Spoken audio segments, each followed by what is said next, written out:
They say Rome was built on ambition, but the Rome of Messalina was built on something far darker. Hunger is so powerful, so relentless, that even the walls of the Imperial palace never slept. And tonight, we open the gates to that Rome. This is the History Veil. Jahan Hum Wosak, Dikaye, Hain, Jai's History. Nia Hamicia, Dundlakar, Dikaya, Agara. Hope Dark Historical Truths. Me interest racked Hain. To like, share, subscribe. Karna, Matt Buliega. Kyunke Messalina. Ki Kahani. Rome Kiander. Subsigari, Andera, Jaga. The Rome loved its empresses. But Rome feared Messalina. She didn't arrive like thunder. She arrived like perfume, quiet, intoxicating, impossible to detect until it was already too late. A young noblewoman married into the most powerful family in the world. Married to the Emperor Claudius, a man old enough to be her father, and weak enough to become her puppet. To the public, she looked gentle, soft-spoken, gracious, almost innocent. But behind that calm surface lived a mind built for chaos. A hunger that didn't target love or desire. It targeted influence.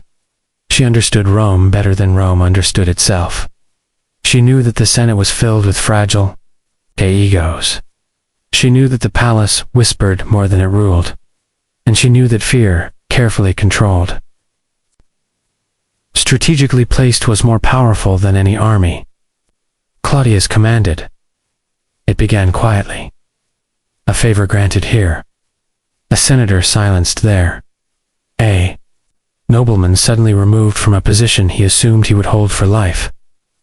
Messalina didn't attack openly. She moved through shadows, removing obstacles the way a master strategist clears a board. People noticed, but they didn't speak. Because when the Empress smiled at you, you couldn't tell whether she was offering pertitura, marking your downfall. Within months, Messalina controlled nearly every door that mattered inside the palace. Not because Claudius trusted her, but because Claudius needed her. Her youth made him feel stable. Her calm made him feel secure. And her charm blinded him completely to the storm gathering around him. Even Rome itself began to sense something shifting. Nobles avoided her gaze. Generals lowered their voices. Servants carried her messages with trembling hands. Because everyone understood what Messalina had truly mastered. Power wasn't about ruling the empire. Power was about ruling the emperor. But ambition this large never sleeps. Quietly, and soon. Messalina's influence crossed the palace wall sand, seeped into the very streets of Rome. So she learned to weaponize alliances, to turn favors into debts, to turn debts into obedience, and to turn obedience into silence. The Senate hated her, the nobles feared her, and Claudius adored her. And that combination, fear, silence, and an emperor too blinded to see danger, was exactly the environment Messalina needed. But Rome had no idea how far she was willing to go. Because her hunger didn't stop at influence. It didn't stop at politics. It didn't stop at wealth. Messalina wanted something Rome had never allowed a woman before. Complete control. In the next part, we enter the palace rooms, where decisions were made. Alliances were broken, and Rome slowly realized the most dangerous threat to the empire wasn't outside its gates. It was sleeping beside the emperor. Messalina's power didn't grow with noise. It grew with the kind of silence that makes even marble walls uneasy. Inside the palace, she was no longer just Claudius's wife. She had become the pulse of Rome, a femme. Presence felt even when she wasn't in the room. People pretended not to notice, but Rome notices everything. Senators who once carried themselves with arrogancino adjusted their robes nervously whenever her name was mentioned. Generals looked away when she passed, as if making eye contact invited disaster. Servants whispered about her in corners, always checking twice to make sure no one was listening. Because the strange thing about Messalina wasn't her influence. It was how quickly she learned to weaponize it. She understood Rome's greatest weakness: its hunger for favor. Every man in that palace wanted something: land, recognition, protection, a title, a promise. And Messalina kept a silent list in her mind: who wanted what, and what she could take in return. One small gesture from her could raise a family for generations. One cold look could erase a legacy overnight. And the terrifying part was that she rarely raised her voice. She didn't need to. She ruled through. Whispers and whispers spread faster than decrees. Soon, every corridor in the palace felt divided into two worlds: those who owed her, and those who feared they soon would. Messalina's reach extended far beyond the Emperor's shadow. She learned the weaknesses of Rome's elite, their secrets, their ambitions, their fragile pride, and she used every one of them like pieces on a board she alone controlled. But it wasn't just politics she shaped. She controlled access. If someone wanted to speak to Claudius, they went through her. If someone needed imperial approval, they waited for her signal. If someone wanted to challenge her influence, they disappeared behind Politic Scuzan, never returned to their old positions. In a city where power was everything, Messalina controlled the gates that led to it, and those who control the gates control the empire. Claudius, lost in his own routines and trusting nature, never realized that while he wore the crown, Messalina held the empire in her hands. He praised her devotion, mistaking her silence for loyalty and her gentle demeanor for innocence. But deep inside the palace, behind curtains and corridors layered with secrets, Messalina was building something far greater than influence. She was building immunity. People stopped questioning her, stopped challenging her, stopped resisting her, because everyone who had treed was either gone or humiliated beyond recovery. And yet, Messalina's rise didn't feel chaotic. It felt calculated, purposeful, like she was preparing for something larger, something Rome wasn't ready to confront. Her smile remained soft, her tone remained calm, but her presence carried the weight of a storm gathering behind. Unbroken clouds. The palace was no longer Claudius's realm. It was Messalina's labyrinth. One she walked with a grace that hid the traps she had built beneath it. And while Rome slept, comforted by the illusion of stability, she moved deeper into the heart of power with the confidence of someone who believed that the empire already belonged to her. But every rise creates a shadow. Every move toward absolute control creates an echo of danger waiting quietly in the distance. In the next part, and shadow begins to take shape as Messalina's ambitions grow bold. Inoto threaten not just politics, but the survival of everyone who stands in her way. Power becomes addictive the moment people stop resisting it. And inside the Roman palace, Messalina was no longer testing her influence. She was confidently shaping the world around her, as if every wall, every corridor, every servant belonged to her alone. The palace had started behaving differently. Conversations paused when she entered. Doors opened a moment too quickly for her. Guards acted with exaggerated respect, not out of duty, but out of fear of being noticed. Because being noticed by feel like recognition. It felt like a warning. She now controlled the silent machinery that ran the empire. The messengers, the record keepers, the advisors who whispered in Claudius's ear. She didn't need to overthrow the emperor. She only needed to guide the ropes attached to him. And Rome watched helplessly as a woman they barely understood began turning the entire imperial structure into her own personal network. But the most unsettling part was not her control over individuals. It was her control over information. Letters disappeared. Reports reached Claudius. Only after she approved them, names rose and fell in imperial records depending on whether she tilted her head in approval or smiled in quiet disapproval. Rome had never been ruled like this, not through battles, not through decrees, but through a subtle rewriting of what people believed to be true. Those who opposed her suddenly found themselves surrounded by rumors. They never started. Rumors they couldn't escape.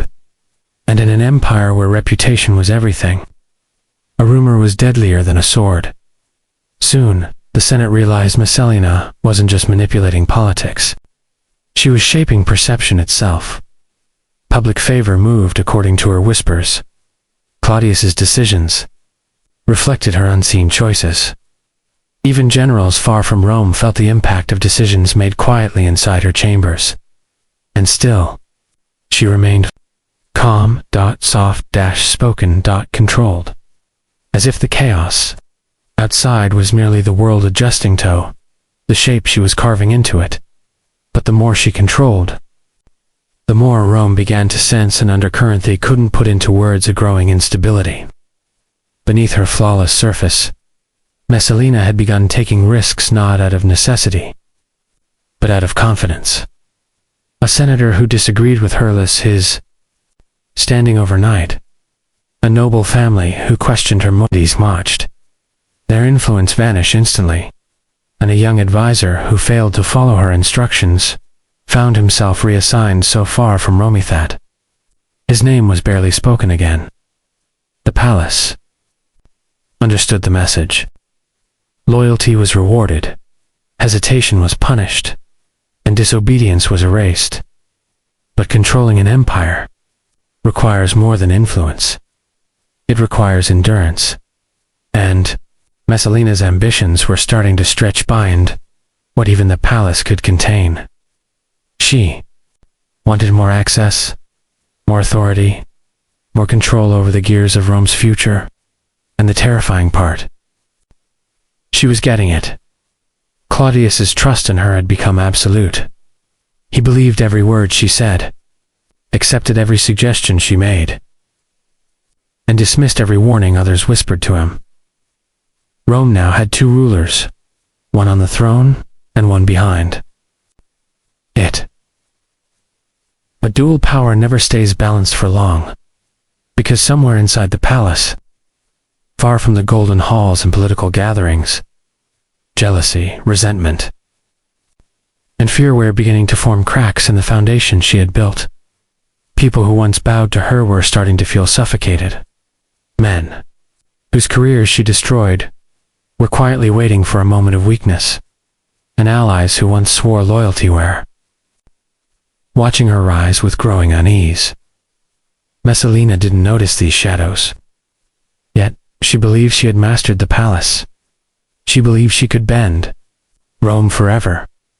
She believed every move she madwold remained one step ahead of her enemies. But Rome has a way of balancing its scales. The higher someone rises in silence, the louder their fall becomes. In the next part, the cracks begin to widen as Messalina's ambitions push her into territories that even Rome's most dangerous figures fear to enter. Power becomes unpredictable when the one holding it stops fearing consequences. And by now, Messalina's world had turned into something even Claudius couldn't recognize. She no longer moved like a figure behind the throne. She moved like the throne itself, inside the palace walls. She had woven a system so tight had no order, no appointment, a decision cold passed through Rome without her shadow touching it. But the danger with absolute control is that sooner or later, you begin to believe you are untouchable. And Messalina had begun believing exactly that. the small manipulations that once served as stepping stones she had grown into bold moves. Alliances she crafted quilino, shifted entire political landscapes in broad daylight. People who once feared her, whisper snow, feared her silence even more, because silence meant she was planning. Nobles gathered in private rooms with uneasy breathing, wondering who would disappear next. Commanders reviewed their loyalties twice bare stepping foot inside the palace. Even palace guards remained unnervingly alert. Not for external threats, but for the storms that seemed to form wherever Messalina walked. But her rising confidence came with something dangerous. Carelessness. The Empire's machinery, once fearful and obedient, began showing resistance in small cracks. A senator refusing to follow her suggestion. A noble refusing one of her demands. A general hesitating before agreeing to an order. Tiny rebellions. But rebellions nonetheless. Messalina interpreted them not as warnings, but as personal insults. Her reactions shifted. Her tone sharpened. Her decisions became unpredictable. Some believed she was stressed. Some believed she was angry. But a few whispered the truth. She was beginning to lose control. The more she tightened her grip, the more people felt trapped beneath it. The palace wasn't functioning, was suffocating, and in that suffocation, Messalina's paranoia began to grow. She started noticing glances that were harmless. She began questioning loyalties that were still intact. Every whisper felt like an attack. Every hesitation looked like betrayal. She demanded more information. More reports, more spies, more reassurance that the Empire still belonged to her. And ironically, the more she demanded, the more isolated she became. Because real power feeds on trust and Messalina had none left to give. Meanwhile, Rome watched and Rome remembers everything. People began recalling past rulers, past tragedies, past tyrants whose ambition consumed them from within. And Rome wondered if history was repeating itself in the most familiar way possible, through someone who believed they could not fall. But Messalina didn't see her fall approaching. She saw only her victories. She saw her influence, her reach, her absolute hold on Claudius, her ability to erase opponents with a single decision. To her, she was rising to everyone else. The ground beneath her was breaking. Yet the most dangerous shift was still unseen. While she fought shadows, a real enemy was quietly waking up someone who had remained silent until now. Someone Messalina underestimated more than anyone else. Someone whose authorities she believed she could manipulate forever. But no one manipulates the same emperor endlessly. And in the next part, Claudius will face a truth that even the palace had been too afraid to speak aloud. A truth that would bring Rome to its knees and bring Messalina's empire crashing down a way no one expected. Messalina had risen too high to feel danger, and that more than any enemy became her undoing. The palace she once controlled with a quiet smile, I felt like a cage of her own design. Every corridor carried echoes she didn't trust. Every closed door felt like a secret. Every lowered voice sounded like an accusation that she wasn't prepared to hear. For the first time, Messalina, the master of control, felt something she had never allowed inside her heart. Uncertainty. It began subtly. A senator who once bowed deeply didn't lower his head enough. A servant didn't rush to open a door. A guard hesitated before announcing her presence.